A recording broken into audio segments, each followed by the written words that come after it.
Had you seen Stargate before auditioning? What were your initial impressions of the franchise? Are you a sci-fi fan? I did not. Okay. Interestingly enough, and this is my mission, I didn't watch really any science fiction television. And in fact, I didn't really watch any television. And this was a weakness of mine. And I think I approached Hollywood with a kind of like this false snobbery, which is, this is kind of it's a joke, all right? Even when I'm successful as an actor, like what difference does it make? I'm just an actor. And then I really began to respect it and respect the craft. And then suddenly I became really interested and I realized it's like, wow, this is really, the world needs its storytellers, you know, like the value of storytelling is so incredible. And I mean, and I really have tremendous respect for the whole storytelling apparatus. And I love that it's a cooperative. You know, it's not like writing or painting. It's a cooperative. You have people in the art department, the vis effects department, you know, the writers, the gaffs, the grips, the directors, the DPs. It's an incredible cooperation. And you end up with a product that is like been contributed to by so many different people, and they all have a distinct mark on it, and they all have their own particular value. So on that, I started watching more and more, and it really did help. Is this after you got the role?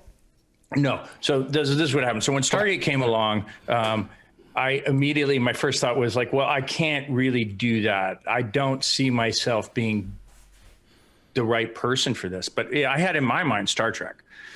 I had not watched Stargate. And I was told by my manager, they said, no, this is not that show. The show has like a sense of humor. It's self-deprecating. It's kind of a wink of the eye adventure at the same time.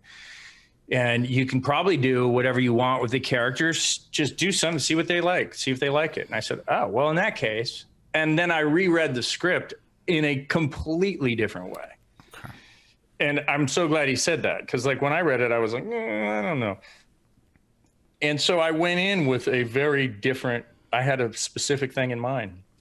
I went in, they liked it, and I did it. And so it worked out. And it was remarkably simple. It was one of the easiest castings I've ever done. It was like, went in, read, next day, offer, done. When it's right, it's right. You know, there's just those circumstances where someone comes in and they click. Christopher Judge had the exact same experience. He walked into the room. Brad and Jonathan were in there. He said lines, and they were like, okay, Teal'c, moving on. And that was it. Yeah. They'd also had trouble finding Teal'c, but still. When you got it, the same thing. Apparently, they had gone through everybody and could not find the role of this character. And it was remarkable how many big names they had come in to read for this role. So Ben Browder, I think, came in as well. So did he? Yeah, did he read for this? He was considered for Sheppard. Oh, I'm pretty sure.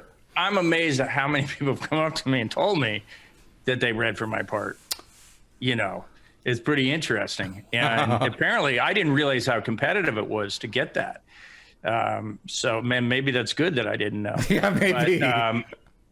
But then the next question after I got the role was, how the hell could you fill the role and shoes of Jack O'Neill? And I was like, who's Jack O'Neill? I literally didn't know who it was. When I say I was ignorant, I was genuinely ignorant.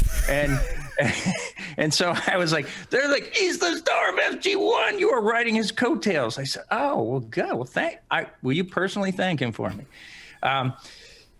I did not watch it because I knew that if I watched it, it might affect the way I wanted to do the character. And I wanted to at least get 1 or 2 episodes in the can and establish the character before I did that. You wanted to provide a fresh interpretation.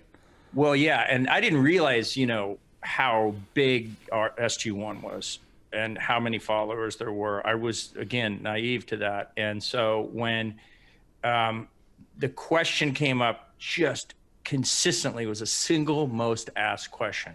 How are you going to be like Jack O'Neill, or how are you going to be unlike Jack O'Neill, or like the whole thing was in comparison to Jack O'Neill. And after the first episode aired, I was never asked that again.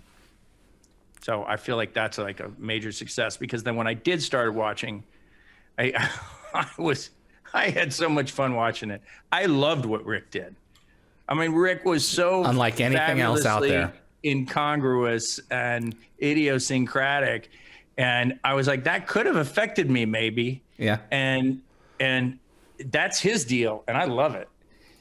And our deal was our deal. And it's really interesting because there is a different tone to our show than the other show. And Martin Wood, who directed a lot of the episodes, he said, I look at SG-1 like Superman and Atlantis like Batman.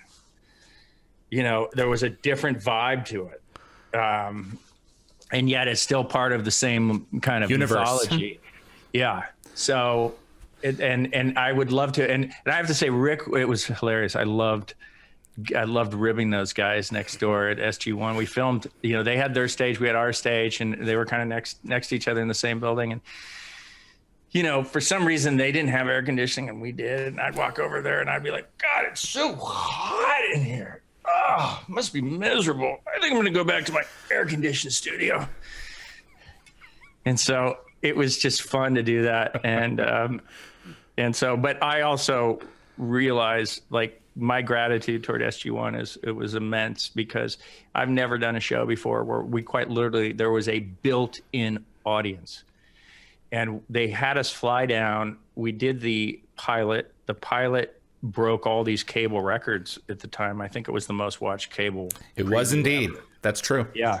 And so when that happened, you know, all of a sudden people start making phone calls and they're talking to you and everything else. But we go down to Comic-Con. I didn't even quite know what Comic-Con was. San Diego, the big one. And I said, why are you flying down Comic-Con? Like, literally, this was a Saturday. Our show had aired the night before. I said, don't we need a year or two to build an audience and everything else? It seems like a little premature. And they I don't even know anything, because you go through these back entrances under the hotels and into this thing, and then you just hear they're introducing you and you walk onto stage, and boom, I walk out and holy crap, it is, I don't know, 4,000 people fit in. I don't know. Yeah, ballroom somewhere 20. between 3,000 and 5,000 people. This yes, correct. Standing room only, standing ovation. It's incredible. And I just was like, oh my God, we're on a ride. Thanks for watching this clip from Dial the Gate. You can find the full live stream shows on our YouTube channel, or visit dialthegate.com for the complete schedule. See you on the other side.